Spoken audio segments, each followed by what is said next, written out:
Quake, Half-Life, and Unreal, the holy trinity, 3 blockbuster franchises that not only helped put PC gaming on the map in the late 90s, but helped inspire decades of mechanics, systems, and overall presentation. Now, while these games were in some ways derivatives of other franchises themselves, all of these games meaningfully evolved mechanics of the past while creating new mechanics and wrapping it all up in excellent presentation. While they all had some similarities, each had their own hallmarks. Quake delivered excellent moment-to-moment combat, Half-Life delivered a very compelling story, and Unreal delivered one of the most graphically ambitious first-person shooters of the time. What's perhaps impressive in the case of Unreal is that the minimum system requirements were fairly contemporary when compared to Half-Life, considering the graphical ambition on offer, with its minimum system requirements listing just 16 megabytes of RAM as opposed to Half-Life's 24 megabytes. Now, this doesn't sound much by today's standards, but as someone who grew up in the 90s, let me tell you, RAM was not cheap, and sometimes required purchasing in pairs, making it even more expensive. There are things I miss about the 90s and things I don't, and this is one of them. There's no arguing that Unreal was critically acclaimed upon release, and not only did it spawn several expansions and follow-up games, but it also spawned the creation of Unreal Engine, arguably one of the most popular graphics engines used in modern-day gaming. While the game was received well, it has arguably not aged as well as the other titles I mentioned, and I think this comes down to the fact that one of the game's biggest selling points was its graphical fidelity and environmental geometry. However, to someone playing this in modern times, those things just don't have the same impact as something like a compelling narrative or challenging puzzles. Now, we are playing Unreal Gold here, which includes both the original game and the expansion Return to Nepali. There's also a map editor, which is a really nice touch. For everyone's viewing pleasure, I am using a widescreen mod, which does a great job of showing a perspective-correct and scaled HUD version of the game in widescreen. I'll put the link to this in the comments. Other than this, everything is as per the original release. There are some unusual keybinds to say the least, as well as an inverted mouse by default. However, thankfully these can all be changed in the excellent UI. As far as story goes, I want to separate this into 2 conversations: the actual story and the story's presentation. The actual story is quite good. The player assumes the role of a prisoner being transported between star systems aboard the prison ship the Vortex Rikers. Some less than ideal things occur and the ship crash lands on the planet of Nepali, with the player being the only human to survive. While trying to find a way off the planet, the player uncovers the history of the planet from its rich mineral deposits to the primitive alien race who inhabit it and the aggressors who have enslaved them. It's not a particularly deep or memorable story, but it is serviceable for propelling the game along during its roughly 10 to 12 hour playtime. Now, where I think the story doesn't quite hit the mark is in its presentation. The player is not voiced, which is fine. Neither is Gordon Freeman from Half-Life. However, Half-Life relies on extensive NPC dialogue and environmental storytelling to cue the player into what's happening.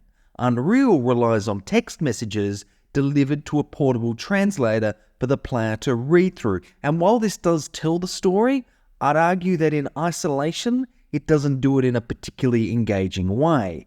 There are moments of environmental storytelling, but given the lack of the emotional investment due to the somewhat one-dimensional text message approach, they really tend to miss the mark more often than not. Before we continue, a massive thank you to those who support the channel. If you enjoy this type of content, please consider liking the video or subscribing to the channel. With that out of the way, let's grab our dispersion pistol, crack a flare, and head back to 1998 to remember Unreal. While Unreal is undoubtedly a first-person shooter, it's not always about shooting, with quite a lot of exploration and puzzle solving to do along the way. The basics of camera and control are fairly good here. Default controls see you using the direction keys to navigate, however a quick remap to the more familiar WASD makes the game handle a lot better.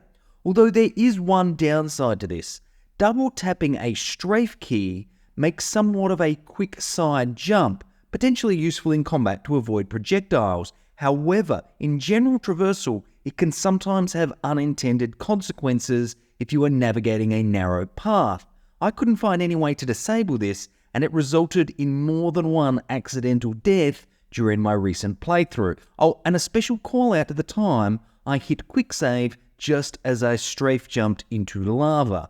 Thankfully, the game allows you to restart a level, which avoided any further embarrassment. There is platforming here also, but it's certainly one of the less egregious examples of this in this era of gaming, and despite it popping up from time to time, it never felt overused, which is always good. Swimming is also present and surprisingly well executed, which is good as there are quite a few puzzles and secrets which involve underwater sections, although I will say that combat in shallow water is a bit of a mixed bag, with you really needing to commit to going fully underwater or getting to land quickly to avoid the difficulty rapidly escalating.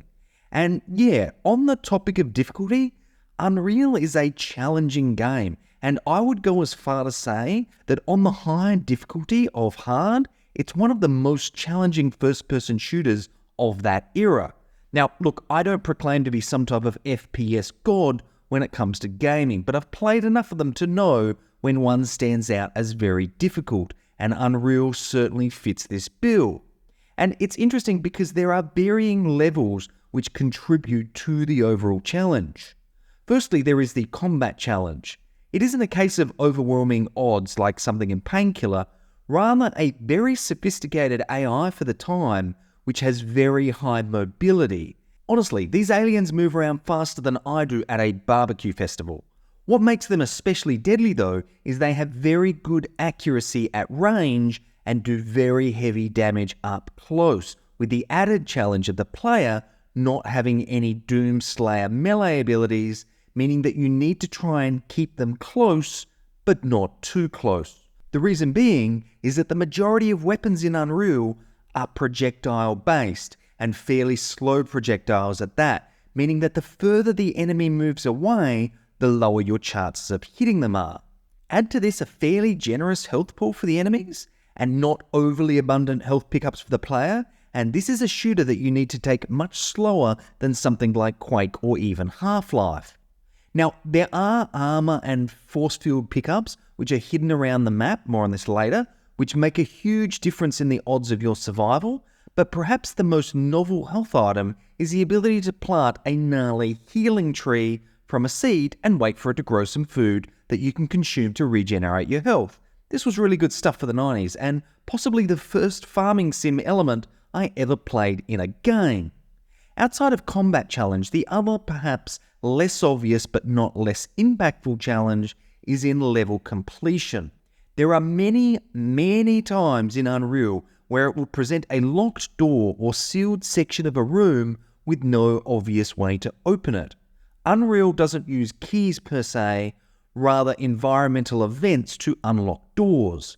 Sometimes this is obvious, like you might receive a message on your translator that you need to go to a control room to deactivate a force field. Other times, you might need to stand on a lightning pad, ride a gondola, and then light a novelty-sized torch to unlock a door. It's certainly full points for variety here. There are some subtle hints along the way as to what you need to do to progress, but one thing I learned pretty quickly about Unreal was that if you do something and nothing appears to have changed, try backtracking and looking very carefully as to what might be different. Not all actions have obvious consequences.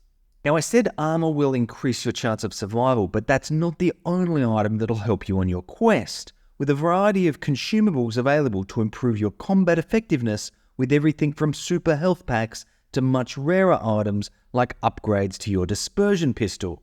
These rarer items are often found quite a way off the beaten path and really do give a reason to explore the world of Unreal as opposed to just passing through it. Despite the challenging nature of it, the actual level design is very good, with the levels themselves being absolutely massive, far larger than anything else that was available at the time in a 3D shooter. The levels also sometimes give you multiple paths to complete the level thanks to some fairly well thought out design decisions. It's also the first game that I can remember where the levels were all interconnected, as in there's no menus or breaks between levels. Perhaps I was easy to impress as a child, but I remember being completely amazed by this. There's also a lot of tough questions in levels, such as, will this kill me or reward me? And honestly, I managed to get the answer right more times than not.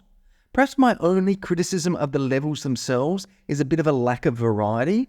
Half-Life did a sublime job of integrating many different environments, with all areas of the Black Mesa research facility feeling unique. In the case of Unreal, there are 3 basic vistas: underground, on the surface, and on a ship. Now, there are some differences within each area, but using broad strokes, each map feels very similar to the last map. Obviously, you could argue this is narratively consistent, but I do feel there was an opportunity to add a little more variety here.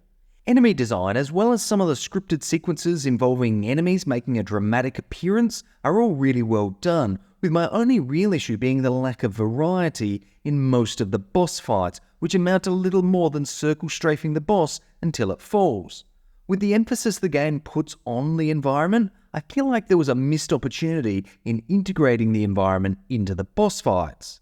Now, for all the praise I have for the game, there are a few things that I don't like about it, and I am fully aware that both of these things come down to personal preference. Firstly, the game is very dark, and that in itself isn't a huge problem.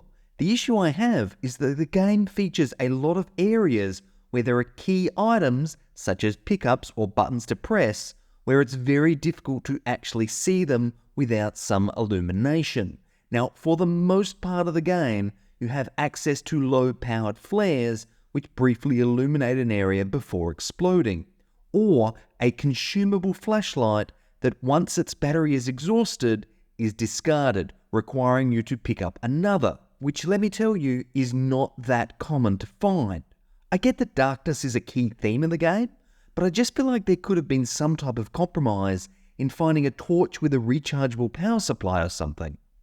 The second issue is around pacing. Now, I mentioned earlier that Unreal is a challenging game. However, even on the medium difficulty, the start of the game starts to feel more frustrating than challenging, owing primarily due to the fact you are facing enemies with a lack of weapons available to you as the player. This does improve after the first hour when you get access to a few more weapons, but for me, the game felt like it delivered somewhat of a reverse difficulty curve for the first half of the game. Now, if you love really challenging games, this obviously won't be a problem, but it just didn't quite feel right to me, especially when compared to other games from the time. Overall though, the gameplay is still very good, and despite some areas not aging as well as others, is still an enjoyable experience from start to finish. The overall presentation on offer here is, well, in one word, unreal. Everything from the physical box, the in-game menus, and the game itself all feel like it's had a very good amount of polish. There's nothing at all which feels unfinished or incomplete here. The art style, which was good for the time, has not aged the best, but that's fine because this game set out to be a pioneer in graphics, choosing not to play it safe with something tried and tested, and instead push the boundaries on what was possible, and it absolutely succeeded with this. Lighting and reflections are also way ahead of where the competition was, and no doubt laid the foundation for some of the more modern features in the latest Unreal Engine technology. Even some of the technology featured in Mad Onion's 3D Mark 2000 was arguably not to the standard of what Unreal delivered, and that's really saying something. Performance and stability were very good upon initial release. I certainly don't ever recall any issues on my first playthrough, and as you would expect, there are no problems in this department on modern hardware.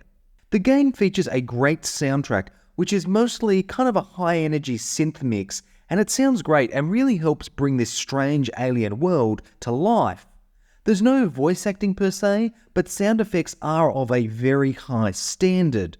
I'm no expert on audio, but I can tell you here the audio is a clear cut above other titles of the time. Everything from the footsteps to the weapons sound great and really makes you realise how great audio design can have a positive impact on your overall gaming experience. Unreal was a masterpiece when it was released and helped to inspire decades of first-person shooters and games with vast environments. Objectively, it has probably not aged as well as some of the other AAA titles from the 90s, but it's certainly still a good shooter and something that I would recommend to anyone who has not played it. One of the interesting things I noticed when doing research on the game was that the title which I purchased, Unreal Gold, as well as basically all versions of the original game, have been removed from all digital storefronts at the time of making this video. Now, there are a few reasons this can happen in my experience. The underlying licensing relating to the game or soundtrack can expire, which I don't think is the case here. There can be issues with the game running on modern hardware. Again, given I had no problems running this out of the box on Windows 11, I don't think this is the case. Or there could be a remake or remastering in the works, which is hopefully the reason here.